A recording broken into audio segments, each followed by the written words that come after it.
Hello my dear lovely friends, हम करें chapter number 11 direct and inverse proportion. Try these करेंगे of page number 132। Okay, आप class 8 NCERT के chapters जो है प्लेलिस्ट में जाकर देख सकते हैं, वो अपलोड कर दिए गए हैं। अगर आपको कोई भी डाउट या क्वेरी हो तो do let me know in the comment section. Okay, now let's start try these of page 132। Question है first, observe the following tables and find if X and Y are direct proportional. Okay, हमें ये table दे रखी है and हमें बताना है कि x and Y जो है डायरेक्ट प्रोपोर्शन है। देखिए, डायरेक्ट प्रोपोर्शन कब होगा? दो क्वांटिटीज़ हैं एक्स एंड वाई।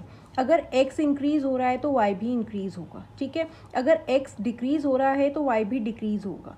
बट कैसे डिक्रीज होंगे? इन दोनों की रेशियोज जो है कॉन्स्टेंट होनी चाहिए, ठीक है। कैसे डिनोट करेंगे उसे? के, ठीक है।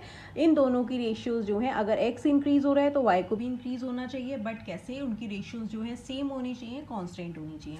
अगर x डिक्रीज होगा तो y भी डिक्रीज होगा, रेशियोज क्या होंगी उनकी? कांस्टेंट होंगी, तब वो डायरेक्टली प्रोपोर्शनल होंगी। ओके, अब फर्स्ट पार्ट करते हैं।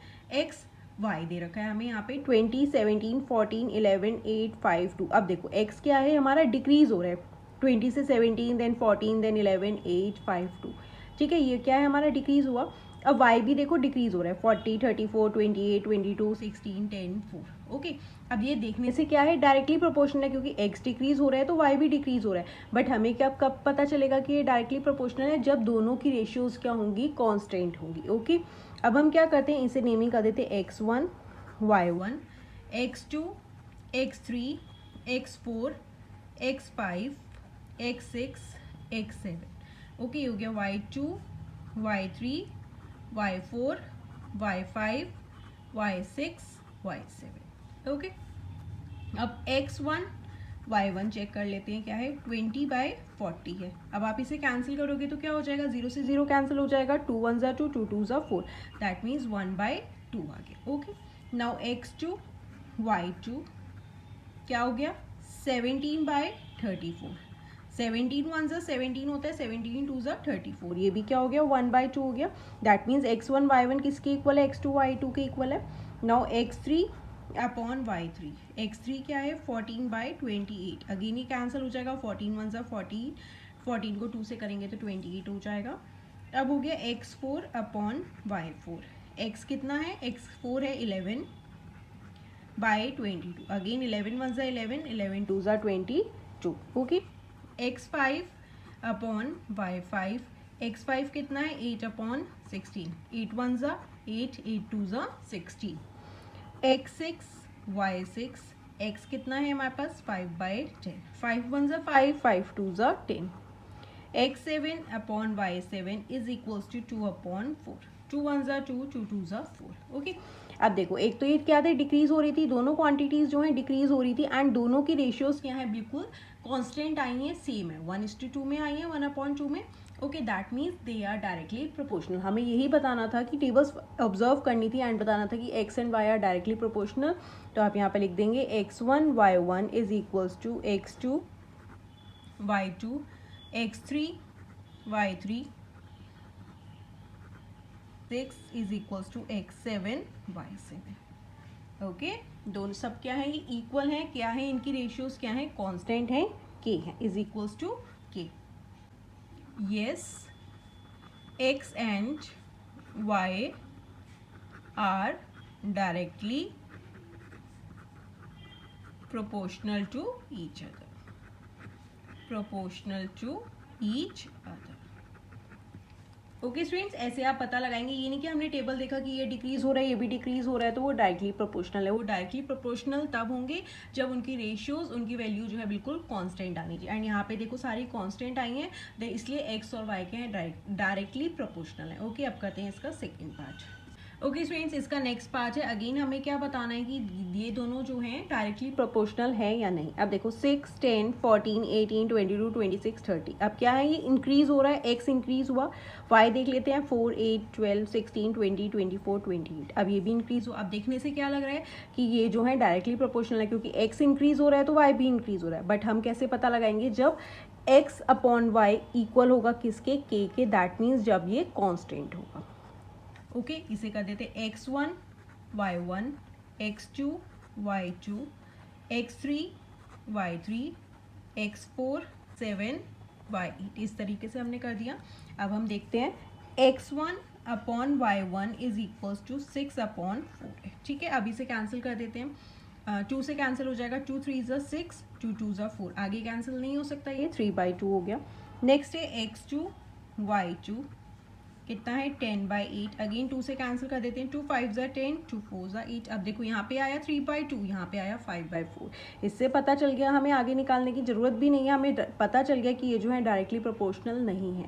अगर एक भी वैल्यू हमारी प्रोपोर्शनल नहीं है that means they are not directly proportional. Okay, फिर भी हम देख लेते हैं आगे। x3 upon y3 is equals to क्या है 14/12 है, क्या हो जाएगा 2 7 ज़ा 14, 2 6 ज़ा 12। अगेन देखो सबकी रेशियोज क्या आ रही हैं, डिफरेंट आ रही है, तो हमें यहीं से पता चल गया कि they are not directly proportional to each other. Okay, x4 y4 is equals to 18/16, क्या हो जाएगा 2 9 ज़ा 18, 2 8 ज़ा 16।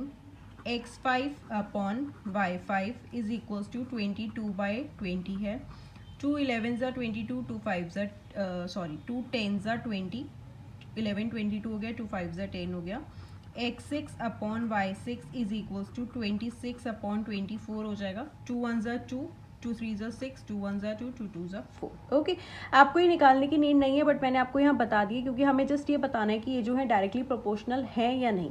तो आप यहाँ पे लिख देंगे x1 upon y1 not equals to x2 upon y2, x3 upon y3, x7 upon y7, ठीक है।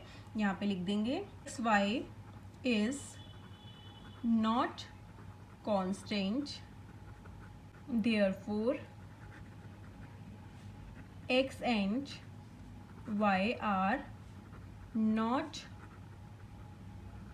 directly proportional to each other।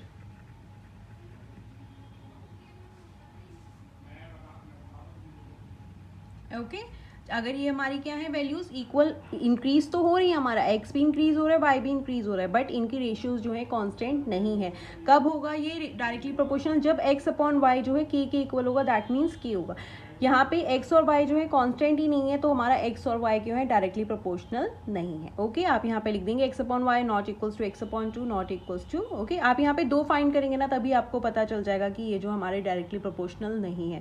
जब फर्स्ट हमारी 3 अपॉन 2 आ गई, नेक्स्ट 5 अपॉन 4 आ गया, दैट मीन्स रेशियोज क्या है, डिफरेंट आ रही है। ओके ओके स्टूडेंट्स, इसका थर्ड पार्ट है x 5 8 12 15 18 20। अगेन देखिए x की क्वांटिटी क्या है, इंक्रीज हो रही है, y क्या है 15 24 36 60 72 100। अगेन ये भी इंक्रीज हो रहा है, बट कब डायरेक्टली प्रोपोर्शनल होंगे, जब x और y जो है इक्वल होंगे किसके, k के, दैट मीन्स उनकी रेशियोज क्या होंगी, इक्वल होंगी, कांस्टेंट होंगी। ओके, अगेन हम इसे लिखेंगे x1 y1, x2 y2, x3 y3, x4 y4, x5 y5, x6 y6। Okay, x1 upon y1 is equals to 5 upon 15, क्या हो जाएगा 5 1 ज़ा 5, 5 3 ज़ा 15 हो गया। x2 अपॉन y2 8 अपॉन 24, 8 1 ज़ा 8, 8 3 ज़ा 24, x3 y3 is equals to 12 upon 36, 12 1 ज़ा 12, 12 3 ज़ा 36। अभी तक क्या है, रेशियोज क्या है, कांस्टेंट आ रही है। Now x4 y4 is equals to 15 upon 60। अब देखो 15 1 ज़ा 15, 15 को 4 से करोगे तभी 60 आएगा, 1 अपॉन 4। यहाँ पे रेशियो क्या है, डिफरेंट हो गई, दैट मीन्स ये डायरेक्टली प्रोपोर्शनल नहीं है। x5 upon y5 18 upon 72, again 1 18 1 ज़ा 18, 18 को 4 से करोगे तो 72 आ जाएगा, 18 4 ज़ा 72 होता है।